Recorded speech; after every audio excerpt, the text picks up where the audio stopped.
Good morning. Good morning, Jess. And welcome to 8:30. 8 hungry. I am hungry. You ate because you're hungry. Good morning to all of you. We're reading John 12 today. It's a goodie. It's so good. I have so much to say. Oh, great. Well, you finished chewing. I'll start reading. First, do we want to talk about our challenge? We're up to day 12 of our challenge. No. Okay, we will talk about it because... Is it a day of rest? It's a day of rest for me. It's a couple of days of rest. A couple of days of That's rest. secret code, so work it out. And that's okay, because you can do other things. I will. Whatever. Whatever. Yeah, You can do 50 of something else. You can do what I did and just use the 50. Yeah, 50 pieces of chocolate. It's a great idea. 50 hot water bottles. How about you, Jess? Well, I feel like my memory needs some help, firstly. Oh my gosh. Same. What's a good herb for memory? Rosemary. Ginkgo. Yeah, rosemary. Yes, good. Ginkgo. Yeah. Can't remember anymore. We both clearly need some. So no, my repetitions are going excellent. Oh, very My body's good. feeling stronger, which I'm grateful Great. for. But it's been a bit of a tricky month for me, actually. Your osteo will say to you today, Yes. you are getting more strong. Good. And you'll say, yeah, I've been doing a 21-day challenge, Deegan. Yes. Would you like to hear about it? We're up to chapter 12, Deegan. You have to do the chapter and the challenge, so they come hand in hand. Hey, in other news, we're up to chapter 12. But sorry, I just gave it away what I was thinking. But if you double that, it's 24. And 24 ducklings was just, they were just hatched, just now under a mummy. Bam, 24 babies. Great. That was a challenge for her, I'm sure. Oh, yeah. What's the plan for those? Well, the plan is that... Amory, you don't have a say in it. No. The plan... No. She's saying sell them all. That's what she's saying. We have a little too much to look after. We have a little waiting list. We do have a fantastic flock of Muscovies already. So we will share them. There's a waiting list of beautiful people waiting for baby ducklings. And they're the cutest. They're so fluffy. This is what I've learnt from you, Jess. Okay. Muscovy ducks aren't even ducks. They're geese. And that's why they're very delicious. Yeah. Well, would you like some? Well, we have an empty chicken palace, but we need to do some renos first. Well, they love water and they love grass. And you have both of those Do they love things. pigs? I don't know. They might be besties. They might be besties. We'll have to see what Beatrix Potter says about that. Okay. But we're up to John chapter 12, and I'm not going to look at my notes yet. Let's look at the actual Bible. Go for it, Sam. Then Jesus, 6 days before the Passover, came to Bethany, where Lazarus was, which had been dead, whom he raised from the dead. See chapter 11, if you don't know who Lazarus is. Nice. There they made him a supper. And Martha served, but Lazarus was one of them that sat at the table with him. Then took Mary a pound of ointment of spikenard, very costly, and anointed the feet of Jesus, and wiped his feet with her hair, and the house was filled with the odour of the ointment. Then saith one of his disciples, Judas Iscariot, Simon's son, which should betray him, Why was not this ointment sold for 300 pence and given to the poor? Dear me. This he said, not that he cared for the poor, but because he was a thief and had the bag and bare what was put therein. Don't hold back, John. Then said Jesus, let her alone. Against the day of my burying hath she kept this. For the poor always ye have with you, but me ye have not always. Much people of the Jews therefore knew that he was there, and they came not for Jesus' sake only, but that they might see Lazarus also, whom he had raised from the dead. But the chief priests consulted that they might put Lazarus also to death.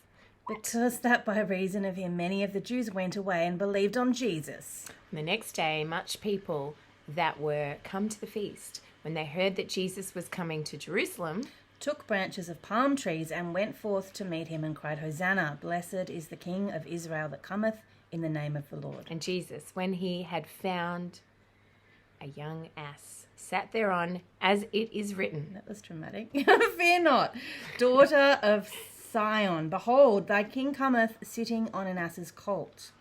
I always have to make sure I pronounce words correctly. Certain ones especially.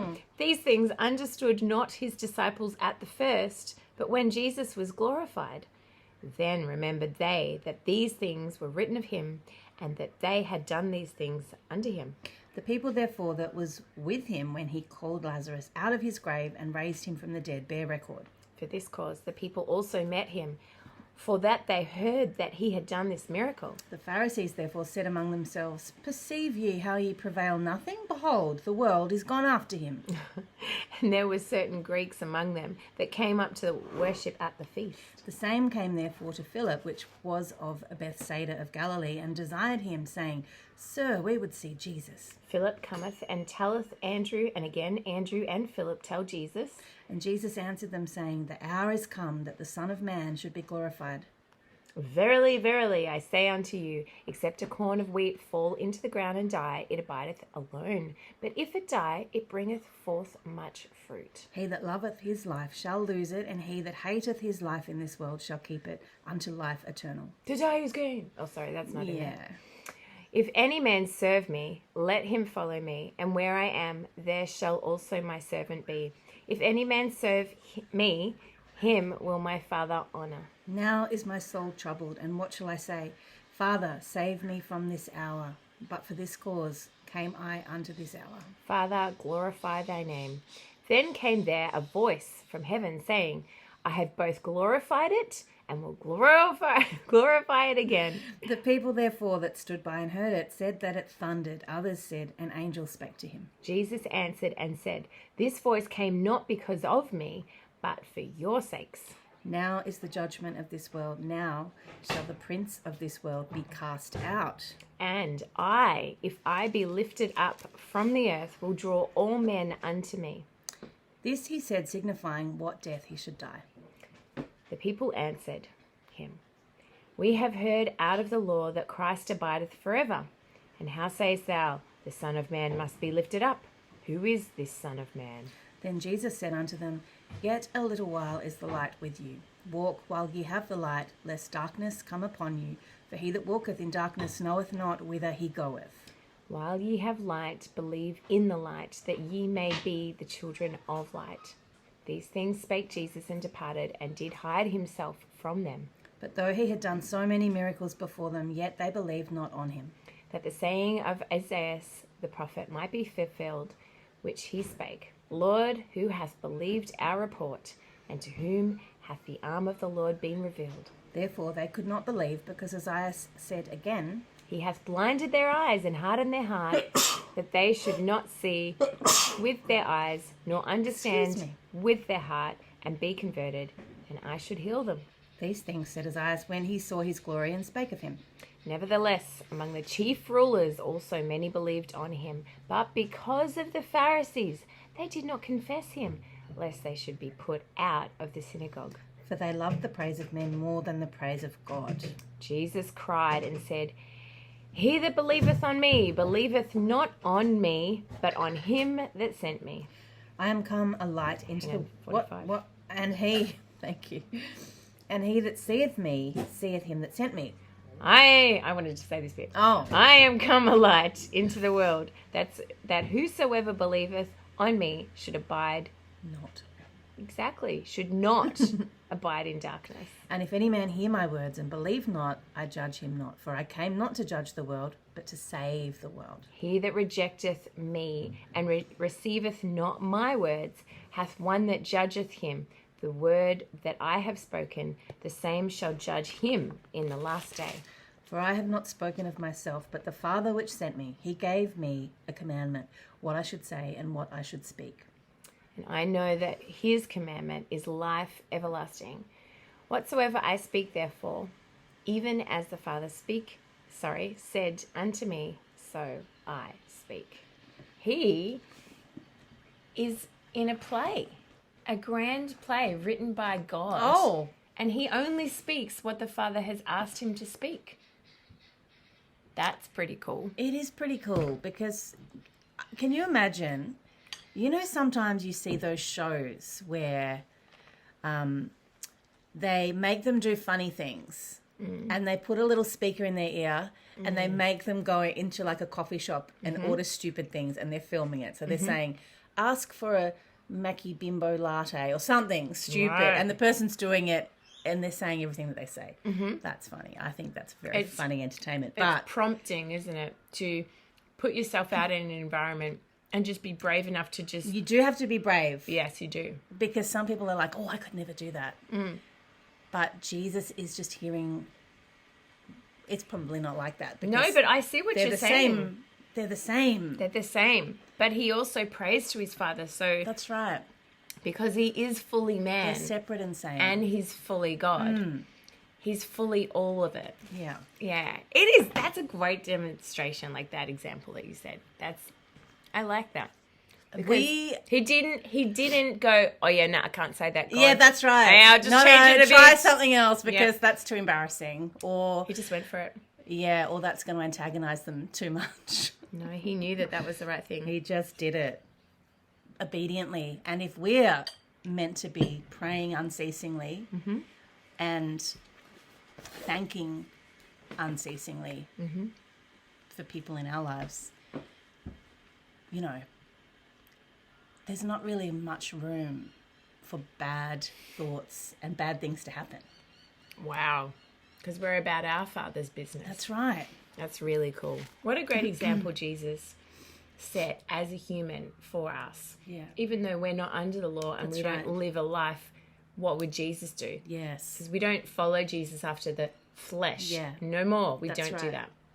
We follow after the glorified Jesus. Yeah. But yeah, it is a great example.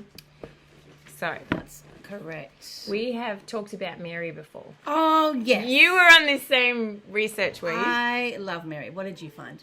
Oh, I found this. I found out that I've presumed too much about what... I merge stories sometimes. Did we merge the Marys? So, we are open to correction. Okay, yes. But just because you have just because I have a cross-reference, I cannot speak in my Bible. Right. It doesn't mean that the person that's organized the cross-reference knows how to rightly divide the word. So we need to do more research on these Marys. Right. But what I did discover is that when it's talking about the Mary we're talking about, Mary and Martha, she is Mary of Bethany. Mary of Bethany. She's referenced with Martha. Like, it's like you get Mary, you get Martha. Right. You get Sam, you get Jess. Yeah, right. And I don't know why, and I don't know if I've missed something. The perfume Mary I always think of as Mary Magdalene. Is not. Because she was... previously... Well, because she... promiscuous. Had lots of money. That's what you would think if she's doing that profession. She had 7 the oldest profession. demons cast out of her. Right. And it references that in a few. So I had enough to study with just this chapter, but I love that it takes you on little travels and you go all around the Bible trying to work out who am I writing about here? Yeah. So right now what we know from what we've read is that Mary of Bethany is Martha's sister. Yep. And Lazarus's, right? Yes, that's correct. And so there was an alabaster box. So I was looking at a different reference to try and coincide what was going on in this moment with precious ointment, which is spikenard. Yes. Don't worry about that, okay? That's I'm for not another worried. time. Okay. There's a lot of notes on here. Do I look worried? You don't look worried. An alabaster. I want you to say it like that, just the same. I can't even spell it. Alabaster. Right. That says abaster. Alabaster box with precious ointment, spikenard, which you actually can still purchase today. Yep. I think 1 mil costs like $40. It's in the valerian family. Valerian, that stinky. Very relaxing though, so you would imagine. Put you to sleep. That it's very powerful. She was preparing Jesus for his burial. Yeah. There was a stressful time coming up. They obviously knew what it was good for. Well, they didn't know that, those people, right? Those other people saying, No, why are you doing that? But Jesus knew. Yeah. So she poured it on Jesus' head, but it also talks about in the other... Where does it say on his head? We just read it. Really? But it also says about his feet and wiping it with her hair.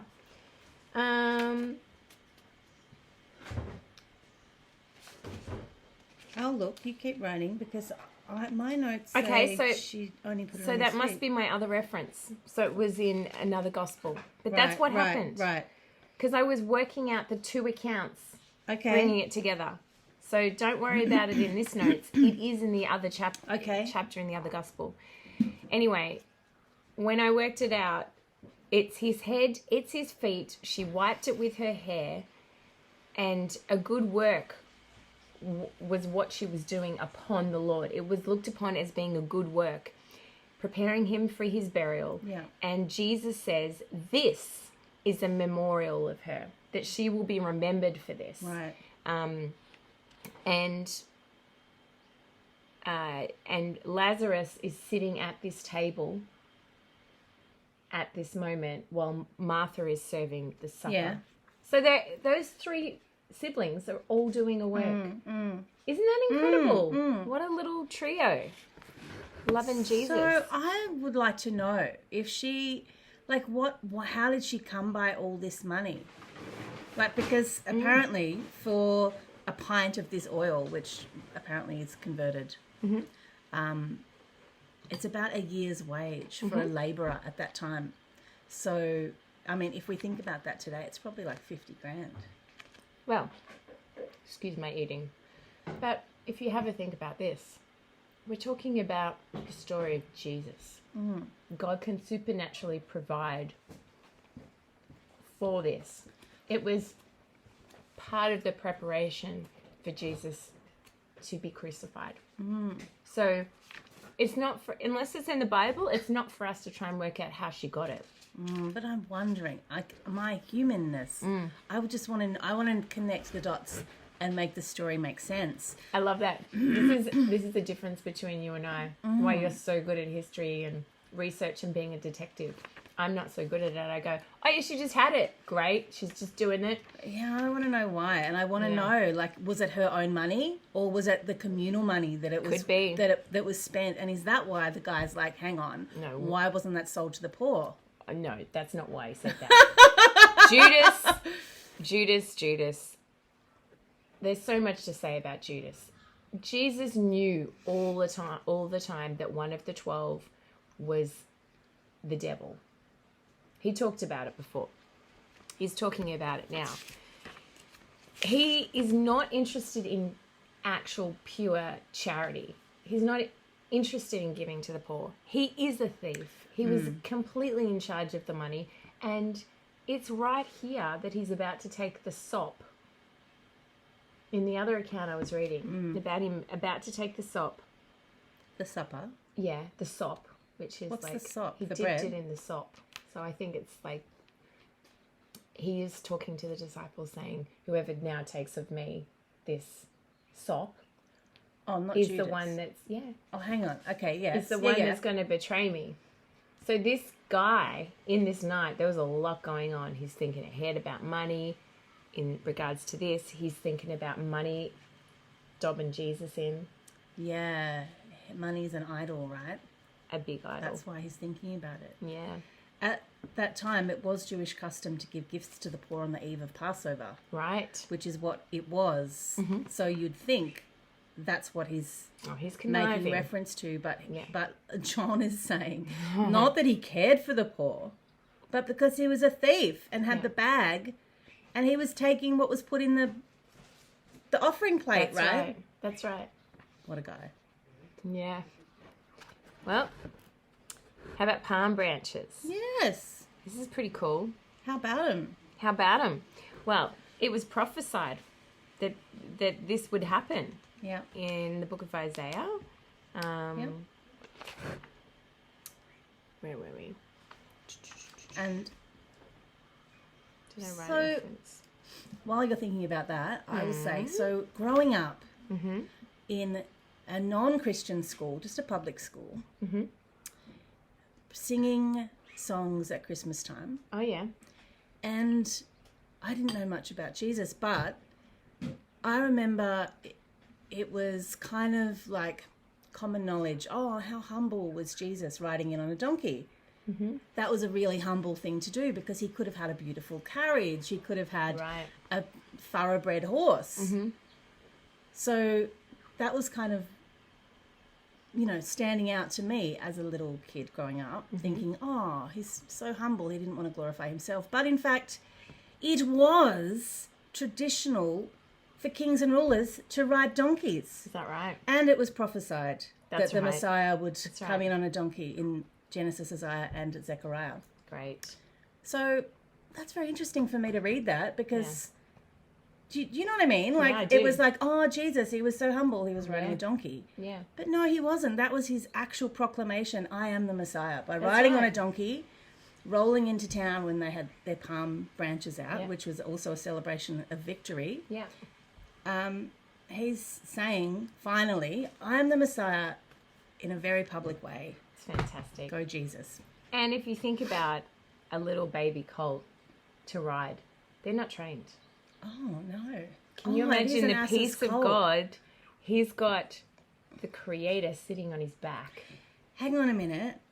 An ass, hang on, tell me about the difference between an ass and a donkey. You know, because you've told me.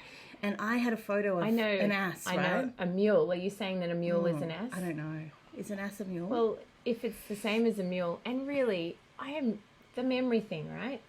Gotta get that rosemary happening again. But it's not... But an ass isn't a donkey, A mule is a donkey and a horse joined. The hybrid of an offspring of a male ass, a jackass or jack, and a female horse mare. That's a mule. Is a mule. Yeah, but what are you saying?